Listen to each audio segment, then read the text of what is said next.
Officiellement, officieusement, on est vrai, nous aussi. Salut, c'est Jeff. Mettez vos AirPods dans vos oreilles et sortez vos meilleures expressions de rap français, car aujourd'hui, on va taper la discute en causant avec des expressions de rap français parce qu'on parle tout simplement du grand charreau Niska générique.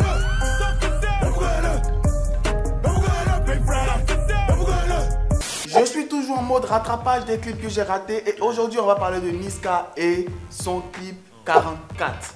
Bon, le clip il n'est pas aussi vieux que ça, il est assez nouveau. Lorsque son album est sorti, Le Monde est méchant, j'ai malheureusement pas pu faire de vidéo, mais je vais essayer de me rattraper en faisant des vidéos sur les clips qui sont sortis. Et le morceau 44, on a une prod assez différente de celle qu'on a l'habitude de pouvoir voir avec Niska.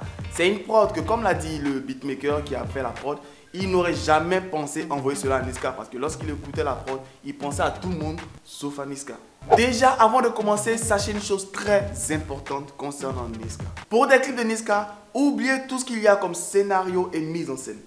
Oubliez. Pour réussir un clip à la Niska, il faut 3 atouts majeurs très importants. Des armes, des prises dans la cité, un animal de compagnie et la cerise sur le gâteau, des meufs. Wow, attendez. On a un clip de Niska de plus de 3 minutes sans meuf. Le rap a vraiment changé depuis que je suis parti sur YouTube. Bon, restons concentrés, revenons sur le clip. Le clip, déjà, le titre 44, ça parle bien sûr de l'arme à feu. Donc, bien sûr, pour un clip qui a le titre d'une arme à feu, on trouve un clip assez gangsta avec beaucoup de sons, des textes plutôt ego trip.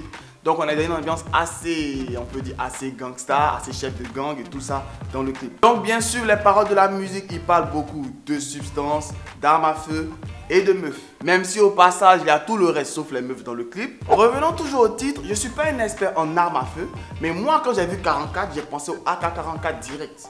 Mais là, il parle plus du Magnum 44. Qui est une arme qui fait beaucoup plus de dégâts. Parce que dans le clip, on voit plusieurs personnes tenir un magnum, plutôt des magnums. On voit ça sur le siège de la voiture et tout ça. Je sais pas si YouTube va accepter que je monte des armes sur la vidéo. Ça sera sûrement un peu flouté et tout ça en post-production. Mais on voit un peu beaucoup d'armes dans le clip. Et une arme fait beaucoup de dégâts parce qu'elle est conçue pour des gros gibiers. Donc si le gars utilise sans citer, c'est que ses rivaux, c'est de très gros gibiers. Dans le clip, Niska nous montre tout le côté luxe du côté gangsta. C'est-à-dire monde de luxe, voitures de luxe, plusieurs grosses voitures et tout ça. Bref, il nous montre un peu le côté luxueux, le côté assez beau du côté gangsta et tout. Mais on peut aussi voir dans le clip qu'à chaque fois, il est obligé d'avoir une super grosse sécurité auprès de lui. Lorsqu'il est en bas, il y a une grosse sécurité. Même lorsqu'il est assis seul, il y a le pit qui n'est pas loin. Il est dans la chambre, il y a des gars autour de lui, ou il a son âme. Bref, il est obligé à chaque fois de s'entourer de sécurité pour se sentir un peu en sécurité. Excusez-moi, c'est assez monotone, mais c'est ça. Il n'est jamais seul. C'est vrai qu'il y a tout le côté lustre, mais le côté aussi où tu n'as plus vraiment la paix, tu n'as plus vraiment de quiétude. C'est pour cela que lorsqu'il est dehors, on a des mecs cagoulés qui sont à côté de lui. Et je suis sûr que vous avez entendu forcément en boucle le sample. Je ne sais pas si c'est un sample ou c'est le chœur qui a été chanté après, mais je vais tout simplement dire un sample parce que je n'étais pas là lorsqu'ils ont fait le son, je ne vais pas dire des choses que je ne sais pas. Donc le sample qu'on a en bas en anglais signifie tout simplement: ça ne me dérange pas si tu mens, prends ton temps, oh super. Pour ne pas avoir des réactions ou bien des analyses trop complotistes ou bizarres de ce genre, on va dire simplement que Niska nous montre tout cela. La voix lui rappelle tout simplement qu'il ne fait que vendre de l'illusion. Ça va peut-être prendre du temps avant de disparaître, mais ça disparaîtra à un moment ou à un autre. Parce que même dans le son, il nous dit que être gang, c'est pas bien, qu'il y a beaucoup de côtés négatifs. Il le dit même dans les textes de ce morceau-là. Donc écoutez même le texte sans regarder le clip, c'est quand même quasiment la même référence et autre qui est donnée. C'est comme si au fait que pour ce clip-là, Niska essaie de donner des conseils, mais de manière assez voilée et assez camouflée. Il reste dans le côté méchant, gangsta et tout du personnage de Niska, mais il essaie de donner des conseils de manière assez voilée et assez cachée. Essayez de faire une relation texte-image en écoutant les paroles et regardez bien le clip pour voir ce qu'il montre, ce qu'il dit. Vous voyez qu'à chaque fois, c'est comme s'il se contredit à certains moments. Il dit il fait ceci, mais on voit que c'est autre chose. Le côté, surtout le côté où on voit qu'il n'a pas de sécurité, il n'a plus de vie paisible parce qu'il a décidé de se mettre dans le côté gang pour profiter du luxe. C'est un peu le côté où il montre que certes, vous allez avoir tout ça en faisant les gangsters et tout, mais est-ce que vous êtes prêt à pouvoir assumer, pouvoir encaisser le contre-coup de cela? Le lien du clip est en description. N'hésitez pas, vous, à me partager vos théories et autres concernant le clip que vous avez personnellement. Rematez le clip et venez vous lâcher dans les commentaires ici. Et je tiens quand même à saluer le maître chien qui a réussi à canaliser le beat Parce qu'à un moment du clip, il a voulu tout simplement se barrer. Il y a une prise où on voit que le chien part derrière le fauteuil, il veut simplement vivre sa vie de chien. Sur un plateau de tournage, il n'y a pas plus difficile à vivre que des enfants et les animaux. Ça, c'est sûr. Donc déjà, gros respect, gros chapeau à l'équipe de production, à la réalisation et tout ça. Et vu que Niska a l'habitude de tourner très souvent avec des animaux, et là, c'est l'animal le plus cool qu'on a pu avoir avec Niska, parce qu'il a tourné avec des animaux beaucoup plus féroces, beaucoup plus dangereux.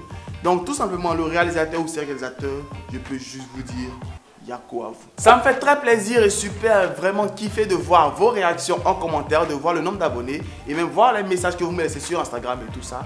Et je le rappelle, je le disais avant mais je ne le dis plus assez maintenant. Ce genre de vidéo, c'est pas tout simplement pour dénigrer l'équipe de production, dénigrer l'artiste en question. Je fais ces vidéos tout simplement déjà de 1, pour montrer à ceux qui veulent se lancer dans la réalisation des erreurs que même des professionnels font. Et au cas où un de ces réalisateurs tombe sur le clip, vous dit ah ouais c'est vrai, ça j'y avais pas fait attention. Et peut-être même l'artiste faire une réponse pour dire non, ça c'était par rapport à ça et pas pour ça. Là comme ça, moi j'attends plus d'éclaircissement concernant le clip. Parce que un clip, comme toute production audiovisuelle, c'est de l'art. Il y a un message qui peut être vu par une certaine personne par des yeux, peut-être comme moi, qui peut être interprété par d'autres personnes de façon différente. Et le réalisateur ou l'artiste ou le directeur artistique a la vision de la chose à laquelle il voulait orienter. Donc, n'hésitez pas à me dire en commentaire ce que vous avez pensé de la vidéo. Max de pouces bleus en commentaire. Aussi, lâchez-vous comme d'habitude. Et suivez-moi sur mes différents réseaux sociaux. Facebook, Instagram, c'est Archidujeff simplement. Et sur TikTok, c'est Jeff Comedy. S'il vous plaît, n'hésitez pas aussi à partager la vidéo à tous vos amis, tous vos proches. On devient de plus en plus nombreux sur la chaîne. On est à plus de 22 000. On va essayer de voir atteindre la barre des 50 000 et monter au fur et à mesure. Sur ce, max de like, max de partage. C'était Archidujeff pour vous servir. Et aujourd'hui, on a parlé du charreau des charreaux. Niska, méchant, méchant. Sur ce, bye. Cordialement, Jeff.